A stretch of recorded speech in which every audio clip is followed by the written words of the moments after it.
I have some questions here. Yeah.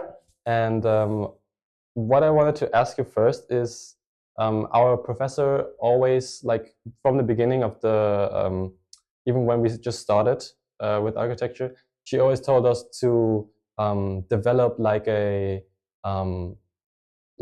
what you represent, or like we should think about what we want to represent as individuals, and that should translate to our architecture or to what we design or what we build.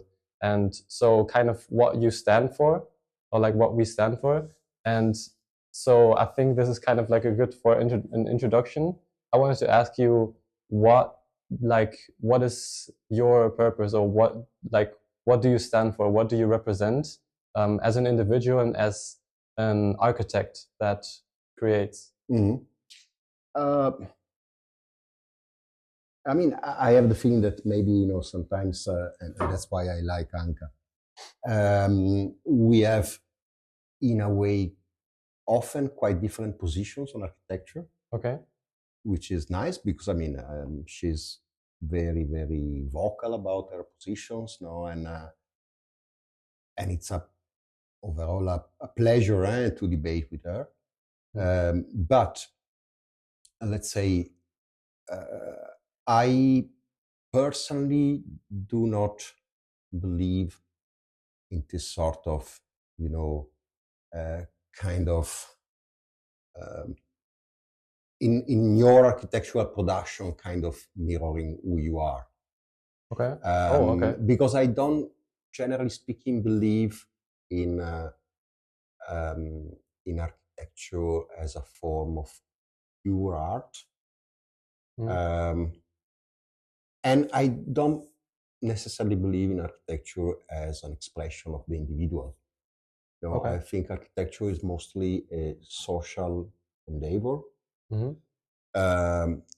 which is related to an idea of a certain group of people, almost unavoidably, ending up producing it, commissioning it, and in a way projecting desires and needs into it. So it's a product of society, both from the point of view of where the money and the effort comes from, and from the point of view of where the creativity comes from. Meaning that the architecture is, in a way, par excellence, sort of social art, which is made by the accumulation of all the projects, all the architectures over the centuries, and so it's a typical, let's say, field in which I think the we has a strong preeminence compared to the I. And I often refer to this. There is a novel, quite famous novel, which is called The Fountainhead. Okay. By a lady called Ayn Rand. It was written in the 1940s. And it's about the life of a young, determinate architect who was fighting the neoclassical gang in America. So in America, it was sort of neoclassical gang, dominating basically architecture for the first 30, 40 years of the 20th century. And this guy is alone, fighting this gang in a way with a sort of light modernist flair, light modernist touch. And but what is interesting is, in a way, the title describes the book and the personality of this art, meaning that creativity and the work comes directly out of his head as a fountain. So it's a pure expression of its individuality, and I mean, then it later became a decent movie with Gary Cooper interpreting the guy, and it's really, the kind of expression of the self, and there is zero understanding of society, Right. community, and etc. And I think that's highly problematic, because in a way this conception is really a sort of is born out of, let's say, Enlightenment, and then in a way modernism, and it's I think it's in a way misleading and ultimately not productive as an idea of architecture.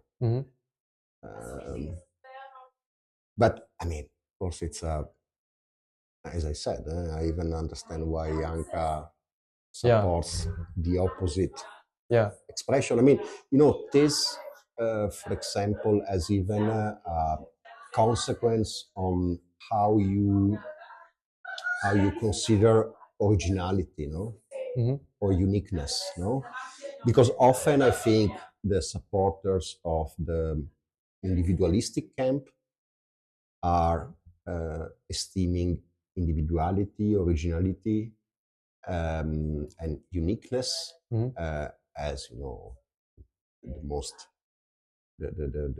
most rated kind of quality, of an architecture. While personally, I'm more interested into the links, into the connections, right, into how every building is, every new building, new project is based on a shared knowledge, which is for all and made by all over the years, over the century. So it's a sort of general intellect, and in which the individual, of course, there's a role of the individual, but it's only looking at the society that you can understand that role. So you're more focused on the whole social aspect of. I mean, not necessarily. Meaning, even if you look at architecture purely as a cultural phenomenon, I'm more interested into the idea of shared knowledge, and not on the idea of the individual creator. Right. And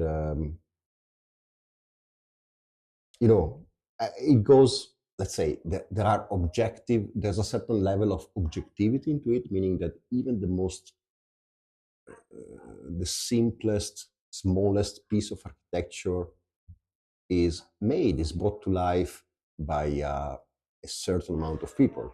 Right. And when you start dealing with more complex pieces of architecture, the number of people involved is enormous.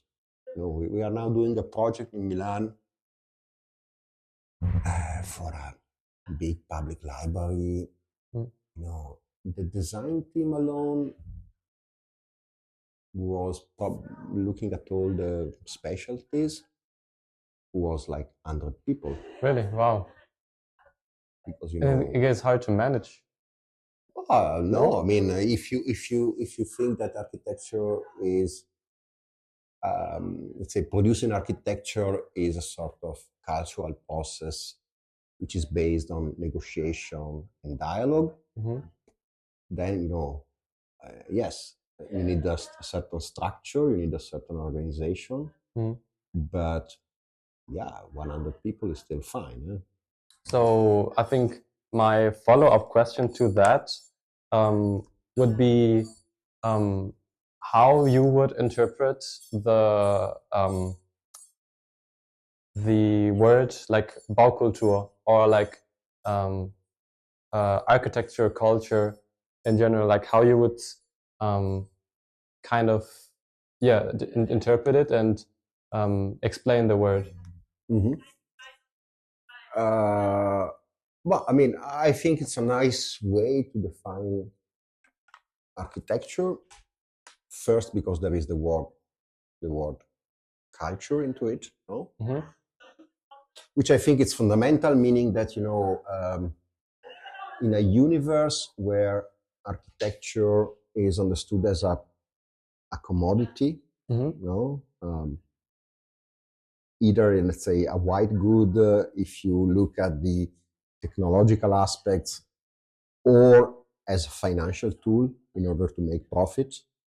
Okay. If you look, let's say, at the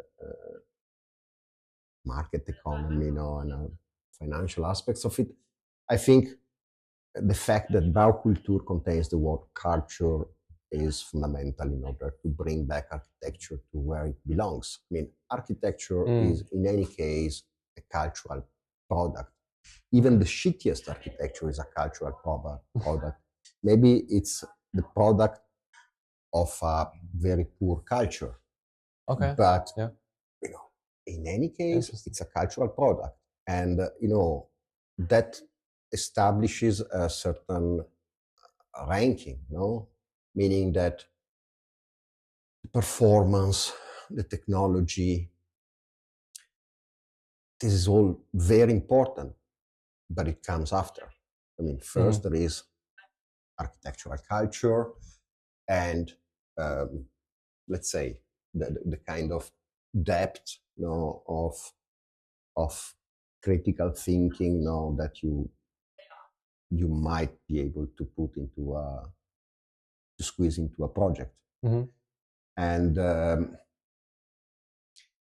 mean, then the Bau part, yes, I mean, it is literal. Of course, it's about building. Yeah. It's almost tautological. No? Yes, it's about buildings. And in a way, even if those buildings are remain on paper, which often happens, meaning that this history of architecture is full of unbuilt projects which are very important for architecture as a culture and for the history of architecture itself. But I think what is interesting, again, is that we live in a world where, let's say, in a massive way, starting from the 1970s, we almost forgot that architecture is about building. Right. The act of building. And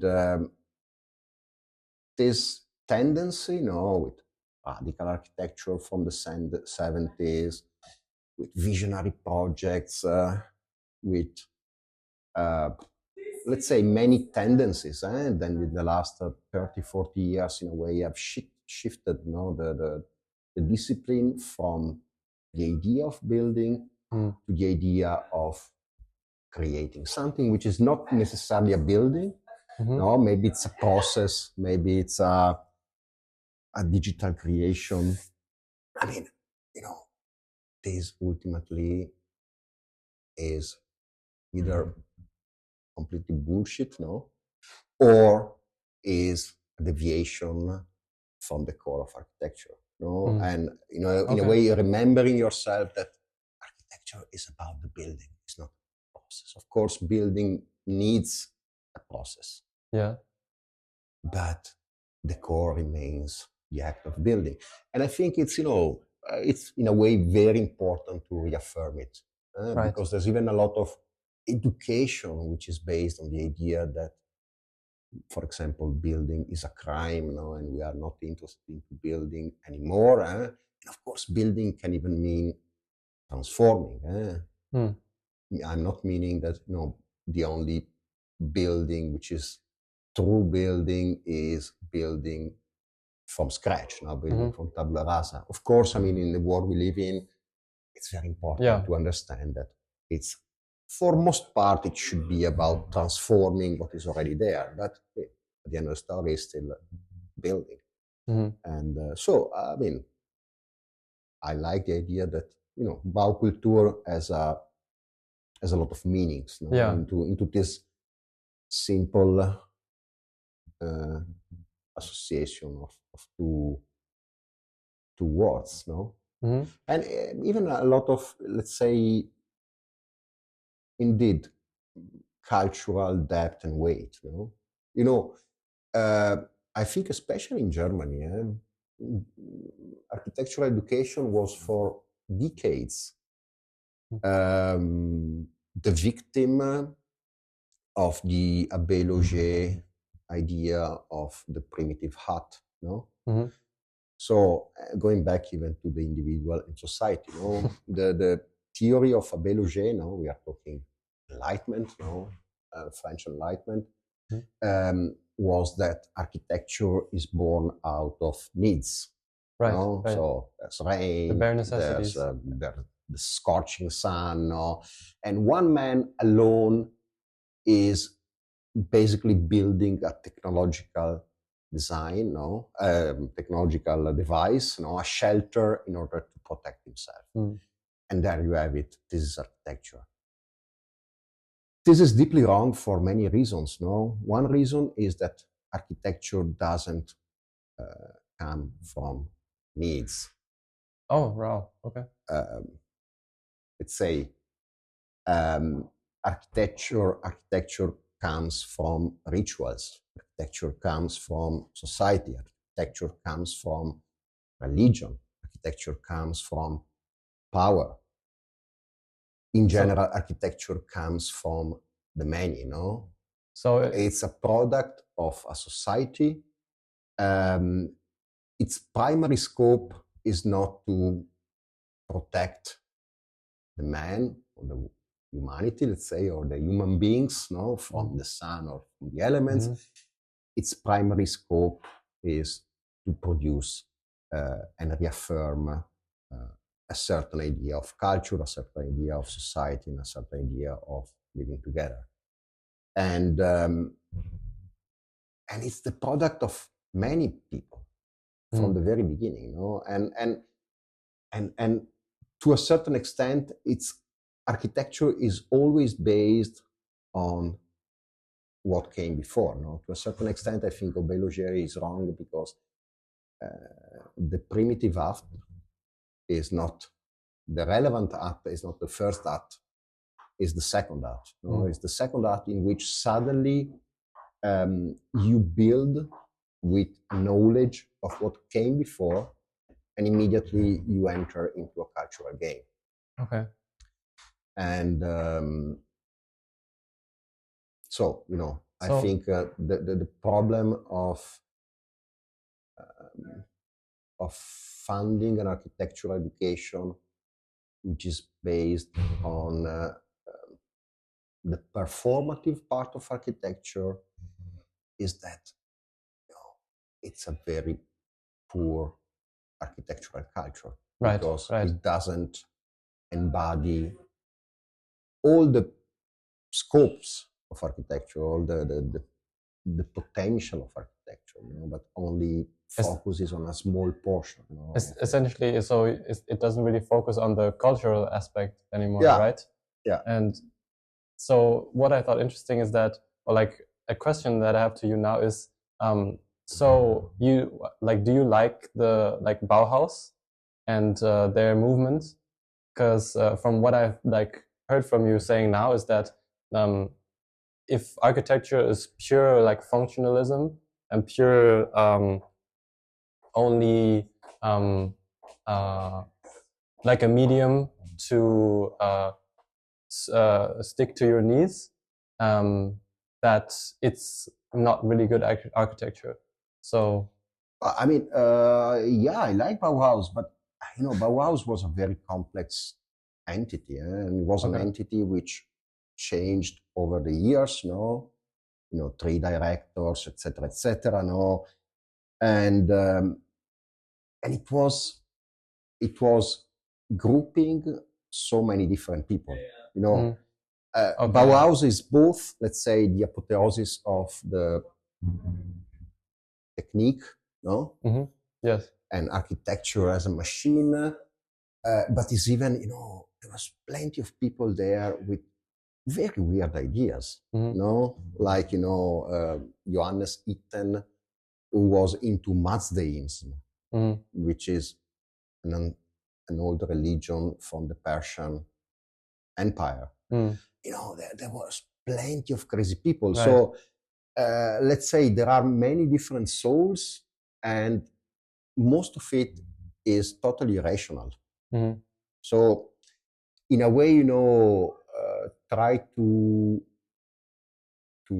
simplify, the Bauhaus and its legacy, into the moniker of functionalism is even a bit reductive. Okay. Okay. And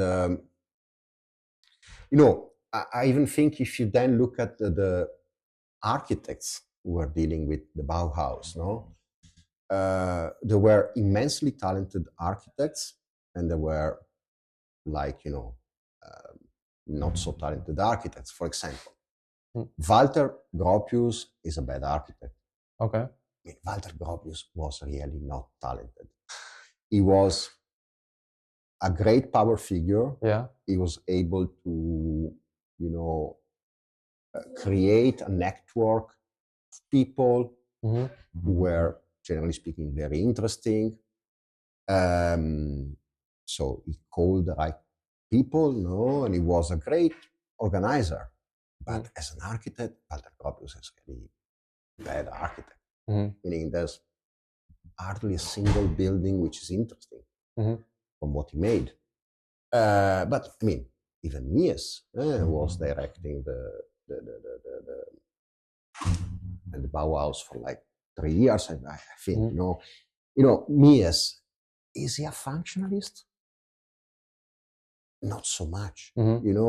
Is a house which is, for example, is Farnsworth House. Is it a functionalist house?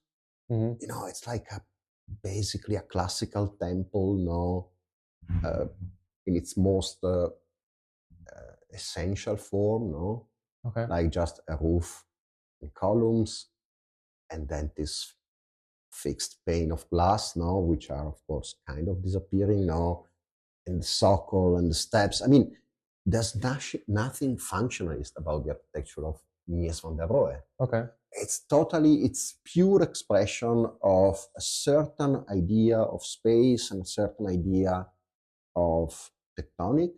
But, for example, from a functional point of view, they are very difficult buildings. Mies buildings are, generally speaking, difficult. And even if you look at the trajectory of Mies, from, let's say, the brick houses in Krefeld to even his earlier, let's say, attempts, you see that, the guy was kind of, living through many phases, many different materialities, and the classical Mies we all remember, the steel and glass Mies, is only a part of the story, and but I mean, let's say, great personalities. Marcel Breuer, amazing designer, some very good buildings. Museum in New York is a spectacular building. Let's say, it's a very, very, complex accumulation of different people, and even a complex didactical project, in which the rational, the esoteric, the radical were coexisting in many different forms. And in all the disciplines, photography, dance, visual art. And so, let's say, I like, let's say, the Neue Sachlichkeit. I like the because it produced amazing buildings. But in a way, I see it at the end of the story is just a style. Yes. Meaning is not, I think the problem with Neue Sachlichkeit is the ideological ambition, that it's the only right form of architecture, and all the rest is wrong. No, at the end of the story, it's just a style, and you see it even in what it became. No, meaning that, and it became just a style quite early because the Neue Sachlichkeit. Philip Johnson, the guy later collaborating with me in the States, did this epic show already in the 30s, I think 34, in New York, and bringing there, let's say, all these European architectures now from the Rationalist period, showing them, and the show was called The International Style. It was not called anymore Functionalist Architecture or, Neue Sachlichkeit or whatever. It was just The International Style. And then if you see how, let's say, the International Style was used, for example, I don't know, in the late 60s, early 70s, by the so-called New York Five, where Richard Mayer, Peter Eisenman, Michael Graves, and John Hayduck, and this other office called Vatmy Siegel. You see that, for example, they are looking back using tropes, elements from Le Corbusier purism, so from the 20s, reassembled in different ways, and then you understand that, yes, it's language, and it's great, because then you can reuse it. If you, in a way, sort of unfold or deconstruct, let's say, the ideological construction behind it or around it, then suddenly it's material you can use in order to produce new architecture. I mean, it's not different to what, for example, I don't know, Rem Koolhaas did. I mean, Rem Koolhaas and OMA is clearly, let's say, postmodern architecture, meaning that it's architecture based on samples and references. But, instead of his colleagues at the time in the 80s were maybe quoting architecture from the Renaissance or the Baroque era, he was doing the same operation, just quoting Russian constructivism and modernism, instead of quoting, the Baroque or classical architecture, and so, I mean, in any case, it produced so many masterpieces. You even see, let's say, if you, same period as the Bauhaus, Neue Sachlichkeit, so let's say the white architecture, to a certain extent, the Jewish Protestant architecture, by the way. You see what was happening, for example, in this region. In this region, there is, you could call it like that, Catholic modernism. And you have the brick architecture of Dominikus Bohm. You have Rudolf Schwarz.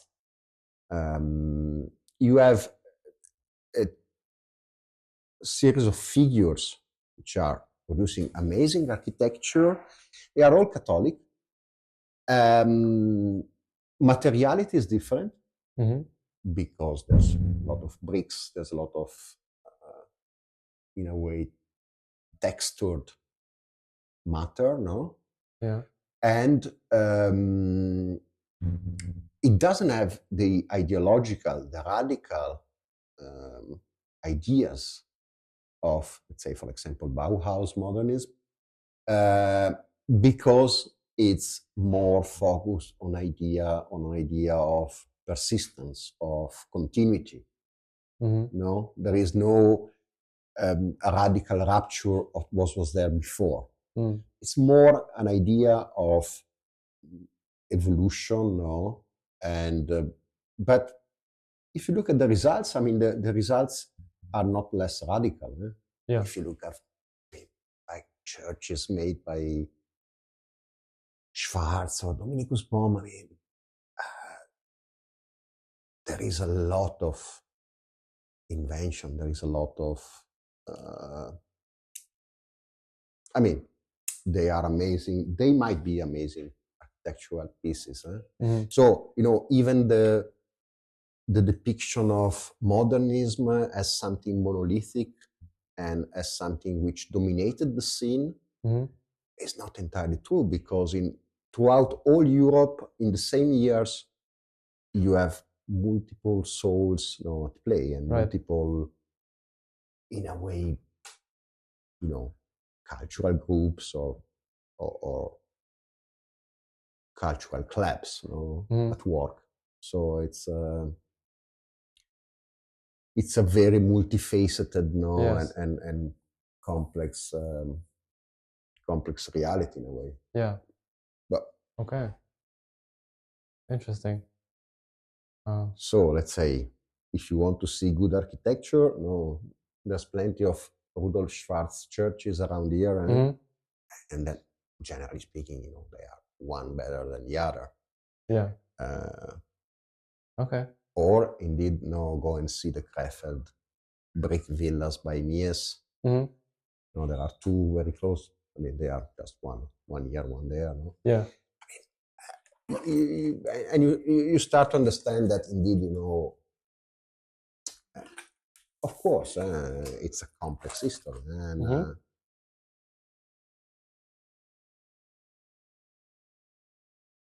I'm just writing down this reference, Krefeld. Okay, so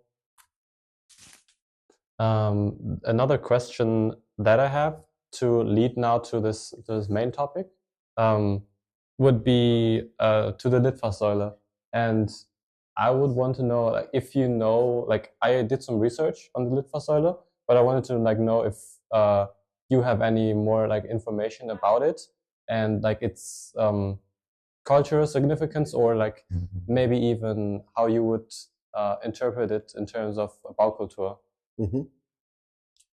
But I mean, I guess because the advertising column was, I think, invented by a guy, Right. So I guess you have all these informations, Yeah. No, I mean, I don't know. What is fascinating to me of that object is maybe two or three things. One thing is, of course, that it's constructed as a very classical piece of architecture, despite its tiny scale. So is it a microarchitecture? Is it an upscale, upsized urban furniture? No, it's in between. It has an ambiguous status, which is very interesting, because in a way it's too big compared to a bench or a trash can or a trash bin, or a little fountain, drinking fountain.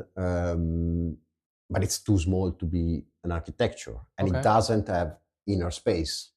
So in a way, it doesn't contain.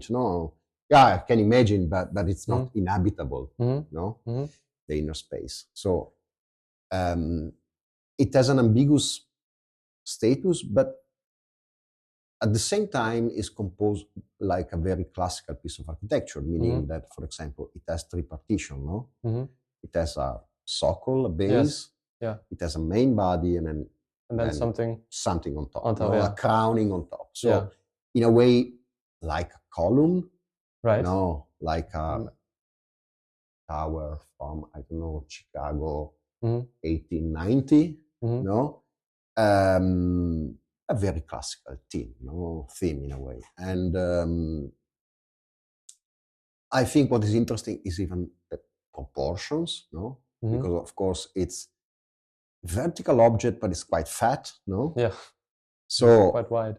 Say, yes, it's a column, but of course you need a lot of surface, so it's a very fat column, and then suddenly, the proportions are, 3:1 or 4:1, instead of being 8:1 or 9:1, So it's like, either squeezing down, compressing a column, or stretching it horizontal. And again, there's a certain ambiguity, about the figure, and I mean, I think if you follow this line, no, of the column, the tripartition, what is fascinating to me is that one of the most revered objects, no, for example, of Roman urban culture was the column used as an advertising and celebrative object. No, so the sort of Colonna Traiana or this kind of stuff, no, which were huge columns on which battles, no, and wars were depicted, no, in a continuous strip, no, along its flank. And it's in a way a very similar object, no, because the Colonna Traiana, for example, is advertising and celebrating the victory of the Emperor Trajan, in this case against the Germans, by the way, but okay.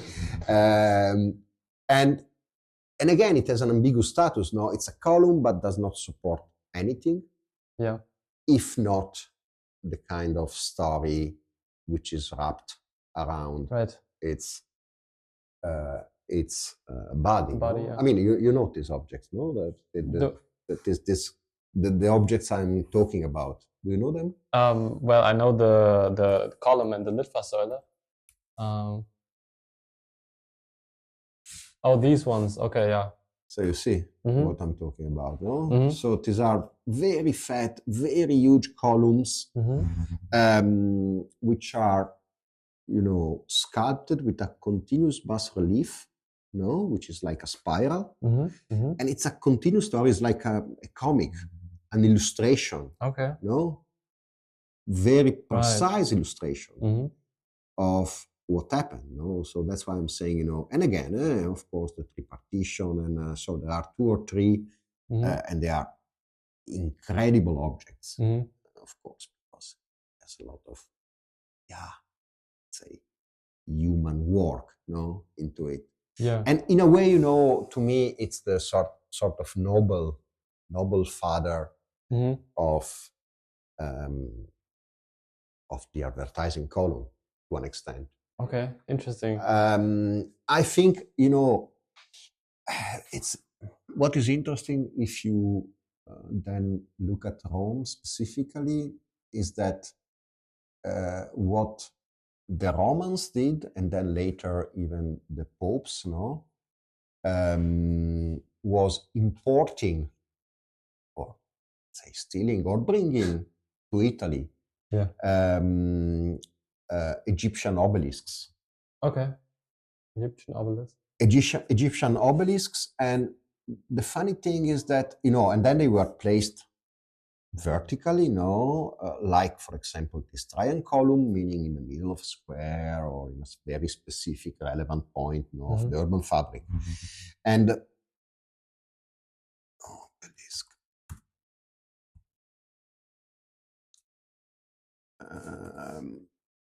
No, Rice, come on. I wrote it so badly that. I mean, the Egyptian obelisk is in a way a very similar object, meaning that, okay, apart from the kind of incredible idea, that the object is one single piece of stone, which is of course outstanding, because it's very difficult to excavate, and to transport. But in a way, the obelisk is similar to the Trajan column, is similar to the advertising column, because it's just a support for a text. So these obelisks are completely covered, encrusted, with hieroglyphs. Yeah. And again, they tell a story. They tell it, some kind of story. And then, of course, the funny thing is that the obelisk, which is such a pure geometric object, when imported to Rome, was often, put on a base, no? And again, maybe with a statue on top. No? So again, you have this idea of tripartition, no, in which the piece in the middle is Egyptian, no, and then top and down are sort of, a mise-en-scène, a staging, no, of this object. Again, with this idea of tripartition. So let's say it is not the triangle column, advertising column. I think they are all part of, in a way, the very same tradition.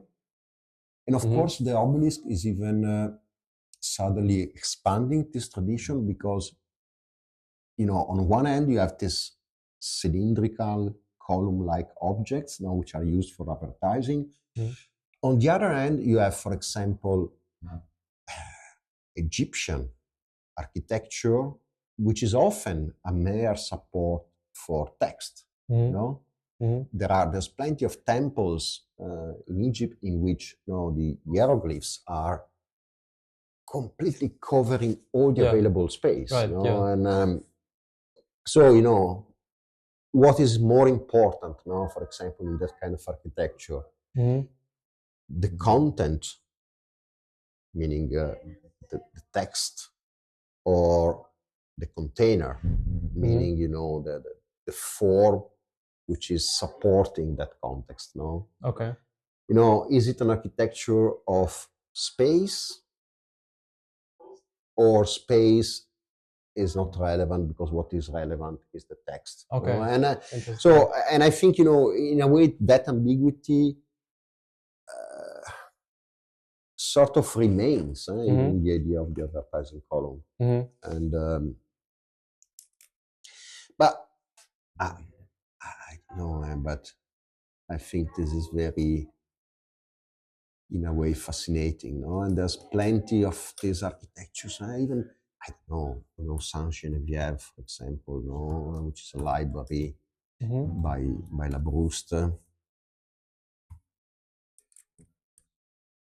in which you see, so the whole walls, so this is a building from 19th century, early 19th century in Paris. Beautiful library now, etc., etc. In this,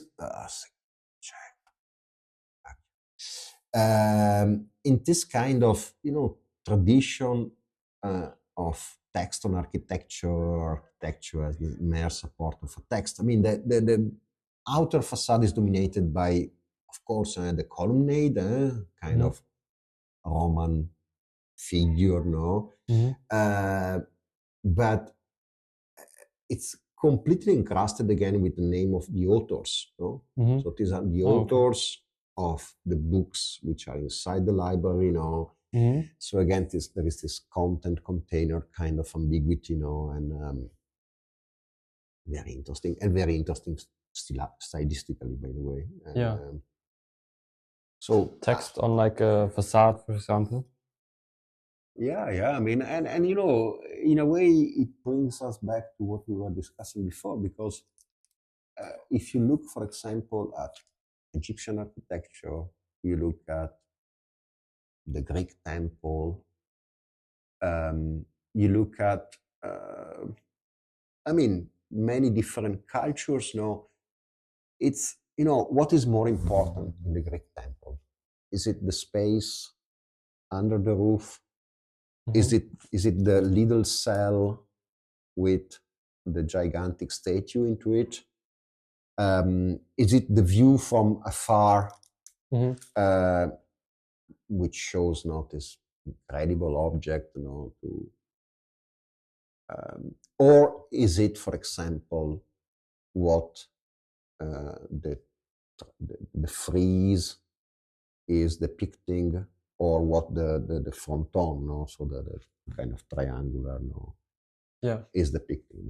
So is it the celebration, the visual celebration, the text, a way which is reported on this cultural apparatus, or is it the building as, as space, or as, and I mean, it's hard to say, but but for sure, it is the friezes, no, and the stories in the frieze, the sculptures in the fronton. I mean, these are all, in a way, extremely important elements, no, of that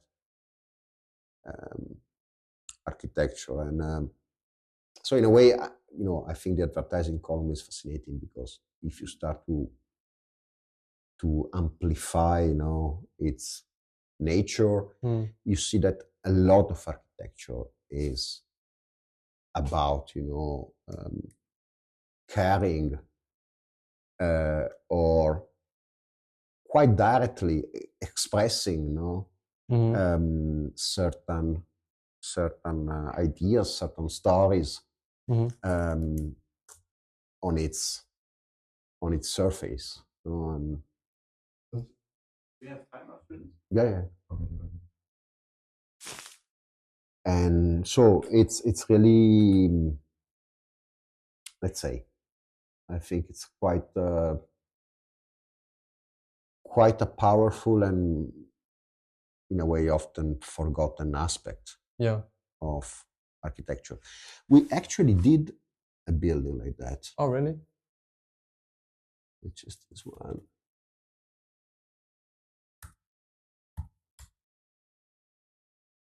We actually did a building like that. Oh, okay. In which, we used bricks. I mean, it's a very specific building. It's a, I mean, it's a multifunctional building, but it's called House of Memory, Casa della Memoria, and it's based on. It's a building made in order to preserve the memory of, let's say, basically the end of Second World War, partisan fights, and the terrorist decade of the 70s, early 80s, black and red terrorism. So it's about very tough stories, and it's on the facade. You have a combination of, I think, 19, if I'm not mistaken, I remember well, portraits, and then on top you have like 8, I think, but I don't remember exactly, collective scenes. Okay. So it's this, in a way, very, very weird building. House of Memory. House of Memory, and I think the strongest in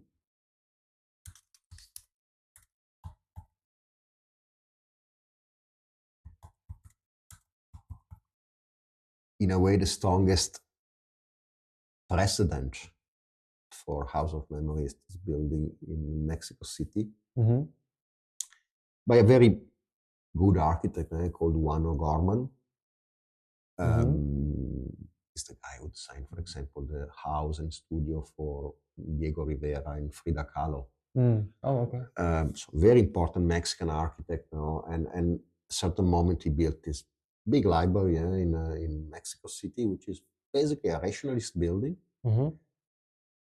And the archive is this windowless volume, on top, which is completely encrusted with this incredible, let's say, murales, which is a depiction of ancient myths of Mexico, Okay. So like cosmogony of ancient Mexico, etc., etc. And it creates again this incredible ambiguity, between architecture as an object and architecture as a bearer of a certain message. Okay. And okay, quite impressive. It is. Okay, that's interesting. It's a very long tradition. It's a very long tradition. You got Romania painted church. Now in Romania, for example, you have these incredible churches which are painted on the outside. Also, like, what's like kind of should be inside is outside? It's outside. It's outside, and you have this, of course, this wide roof, no, sticking out in order to protect, no, these frescoes. Oh yeah. And I mean, again, incredible objects, because so, and in a way, again, an advertising column of some sort. They are mostly in this area called Bukovina, and then they even painted inside. Okay. But it's like a completely tattooed person. Yeah, you know, yeah. kind of. No. Oh wait, that's something. Oh, is it at the church or? Yeah, it's still the church. Okay. Yeah. It's because this almost looked like totally. So it's the termination, no? It's the narrow part. It's clear, no? But then. So, I mean, it's let's say it might be an humble object, and this advertising column, but it certainly comes from a glorious tradition of buildings telling stories on their surface, no? And which is very interesting in a way. You know, it's even sort of nobilitating this object, you know, beyond its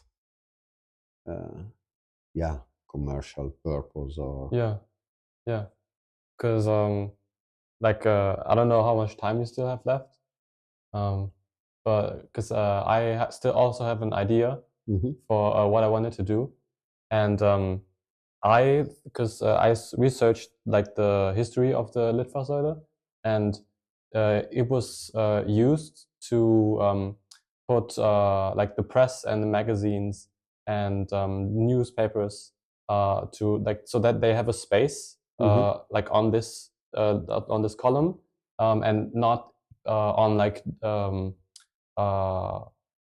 houses and buildings all around, because before people would just put their like papers everywhere else, but now they have this designated space.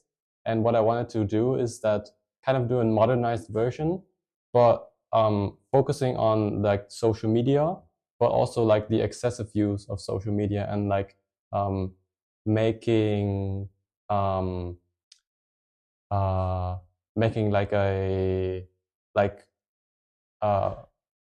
making this building make people pay more attention to like the excessive use of social media.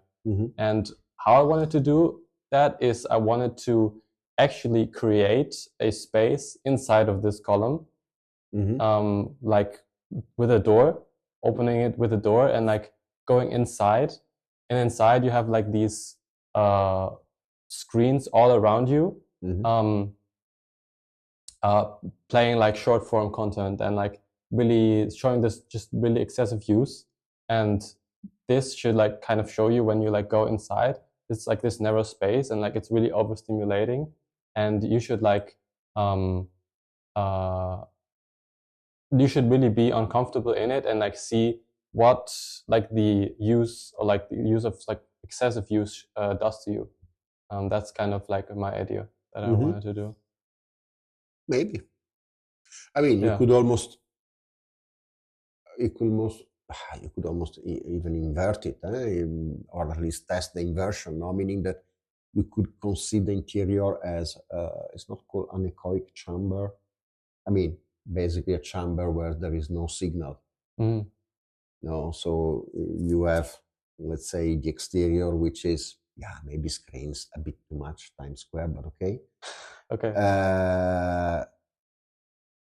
And maybe, you know, in the interior, you cannot use your phone.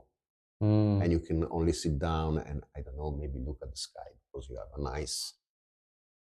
Because suddenly, you know, the phone does not work anymore. Yeah. And, I mean, it has a specific name, no? What is it? Anechoic chamber. It's not anechoic chamber. It's kind of... because anechoic, I think, is only about sound. No, to absorb sound and electromagnetic waves. maybe anechoic is even let's say referring to there's no signal, but there's a specific name for, let's say, space with no signal for phones. Mm-hmm.